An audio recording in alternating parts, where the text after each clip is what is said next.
Checking 1, 2. Checking. Okay.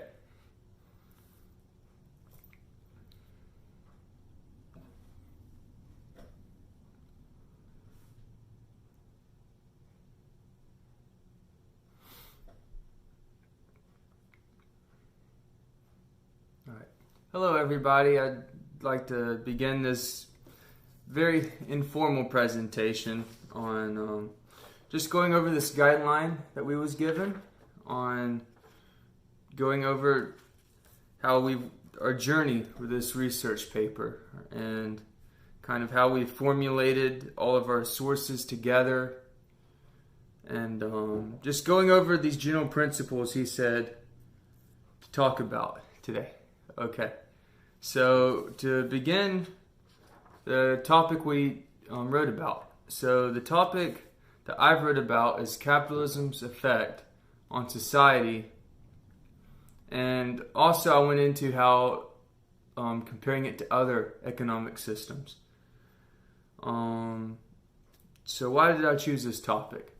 As you know, it's a very strange topic for a 19-year-old to choose, but it's something that's important to me, and it seems like an important subject for debate right now. A lot of people are comparing this to more socialistic policies, not necessarily communist, but we're kind of, the U.S. is going away from capitalist policy, and I believe it's important. So your writing and research process. So this is a big one. So in my process, I really divided it into 5 parts to just kind of simplify it. I had the opening paragraph where I thought, okay, this is how I'm going to structure my essay, and the opening as far as stating, okay, so what is the subject? What are my thoughts on the subject as far as my opinions and so on? And what is the purpose of my paper as far as on the subject? Am I persuading the viewer or the reader, or am I just going over this to dilute, to get the reader to go away from the subject, so to disagree? I went in and directly stated that I was trying to persuade the reader. My hope was that through reading this, even though I was trying to remain further with the counter argument as unbiased as possible, as open to other ideas on the matter, but the purpose was to persuade the reader towards capitalist ideals. But in the research process after the opening, right, 2, 3, and 4 was broken up into these supporting arguments, where on each of these I thought, okay, this is what I'm going to write about. Now I'm going to find the research that goes along with this topic. For the opening, right, it was the brief overview, but then I went into the definition of capitalism and broke it apart.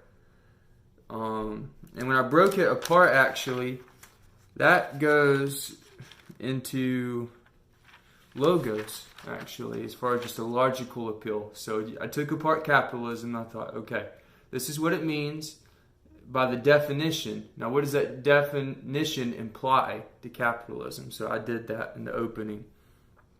As well, I went into an overall economic performance. I just kind of went into statistics a bit in the research, and that brought in the chart as well for the visual of this, because it was a little bit complicated. But I said, okay, so here's what these different studies have found. And capitalism and socialism and more moderate countries, such as like Sweden, which actually is moderate, it's not socialist to begin with, these are how they compare, right?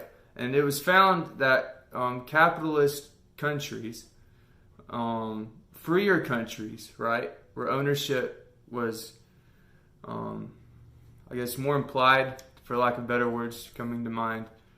The GDP, so the money per person, gross domestic product, right, was higher. It was actually significantly higher in freer countries as compared to socialist countries that were more structured, where communal ownership of resources was shared. When you go into that, it says for a capitalist country that you have to have private ownership. Socialist countries are against private ownership. It's communal or community ownership of resources, usually through the government. The government is set as the community. So the community owns the government, such as China originally in the 60s is the People's Republic of China. That was their government, and that was owned by the people in theory. But as we saw further into history with communist countries, the governments did not really operate for the people. It's for the government. But that's going on a rabbit trail. I apologize. Anyways, so for going in to support 2, right, or step 3 in the process, I went into kind of a counter argument before I thought of it as a counter argument when it was brought up, just kind of critiquing capitalism. Okay, so we have capitalism, and we've seen that it's better statistically, right, and financially than other systems, whether they be moderate or they be socialist, right? But the critique is these negative effects that are brought out from capitalism. So when I went into this, I saw a documentary, kind of the history of ideas, I believe it was, on capitalism, and it went over these negative effects that came about from capitalism, whether just a variety of effects. I won't go into detail, but there is negative attributes that come about. There's many things we enjoy, and there is increased wealth among the population with capitalism, but there is detrimental effects, especially is brought up with the environment. Capitalism does have negative effects on the environment due to increased consumption of resources that's not naturally mitigated in the system.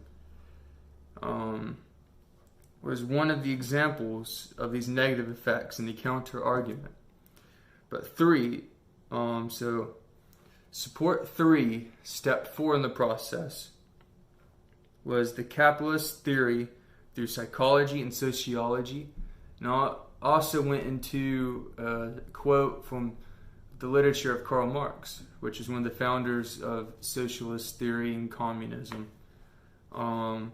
So in this, the main part of my support 3 was to kind of go into the medical research, as well as naturally how when I researched it, I found that naturally capitalism was supported by the human mind.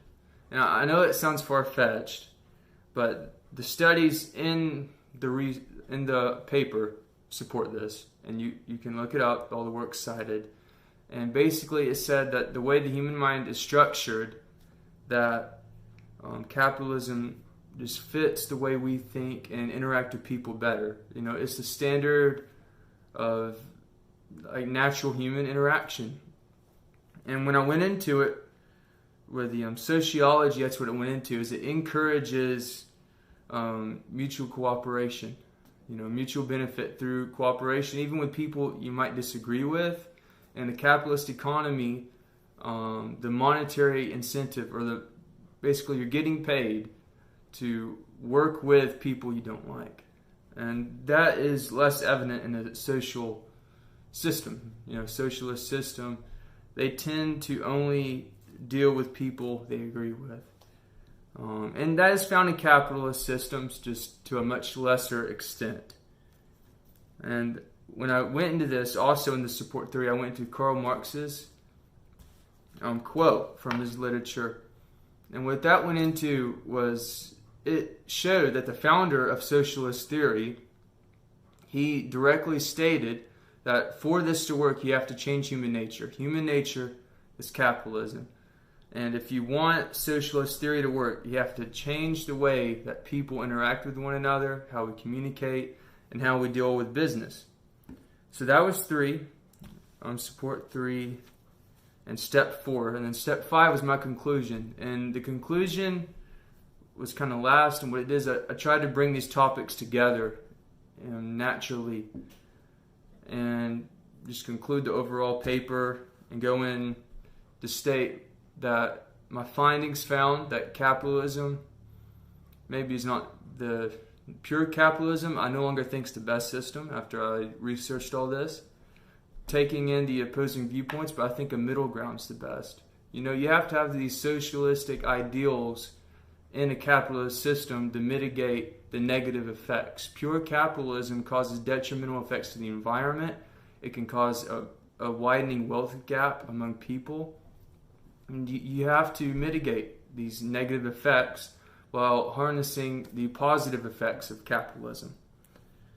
And then with that conclusion, also at the end, I went through and I reviewed everything, tried to structure the order I wanted these supporting arguments to lay out, and naturally, in the order I researched everything, I just laid it out as I found it. And that seemed to be the best layout for me. As well with that, just different grammar. I went through my paper about 6 or 7 times. And each time I tried to eliminate wordiness, reword, and try to use the best strategy to get the idea across. You know, so as far as rewording everything. And with that, when I chose a side or remain neutral, I guess I already stated that. I did choose a side to try to persuade for capitalism, and I ended with some middle ground, but I still favor capitalism. It's very evident in the paper if you read it that I do favor capitalism. But my ideas did change along the way. You know, I believe in more of a middle ground now. Pure capitalism is definitely not the way we want to go. If you research this, it has negative effects. You know, we have better options available. So when there is a counter argument.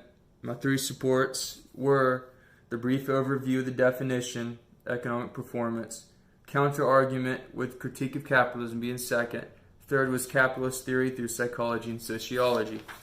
Okay, so how did I apply Aristotle's classical appeals for ethos, logos, and pathos? So I did do this. I've used it in other classes. I think it's brilliant. And it's essential to a good argument. If you're trying to persuade people, you need ethos, pathos, and logos to have any kind of standing with your audience. Ethos is, I began by establishing through transparency. My opening statement states I'm trying to persuade the viewer. But I also bring in this idea of being open to opposing viewpoints. And I do bring them through the counter argument. And I was open to that, and it did change my view. It did change my view. So for pathos was making some kind of personal or emotional connection. And I tried to do this, for this subject it's a bit tough, but I did this through visuals and trying to bring in elements from people's daily lives. For logos, I was trying to make a logical appeal. I mentioned this earlier. So I did that through dissecting the definition.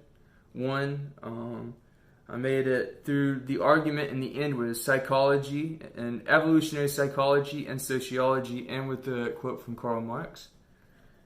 And that was my logos as far as trying to make a logical appeal, for breaking up these statements and ideas. So, as far as just to end this, something else I'd like to add is I found something interesting when I was researching what are these socialistic, economically socialistic countries? What are these capitalist countries, right? If you research it, all I will say is it flips. And these traditionally capitalist countries are not as capitalist as you think. And a lot of these socialist countries are actually more capitalist. And it goes very deep, so I won't go into detail, but it was something very strange that I found. And it was scholarly research. It was no conspiracy.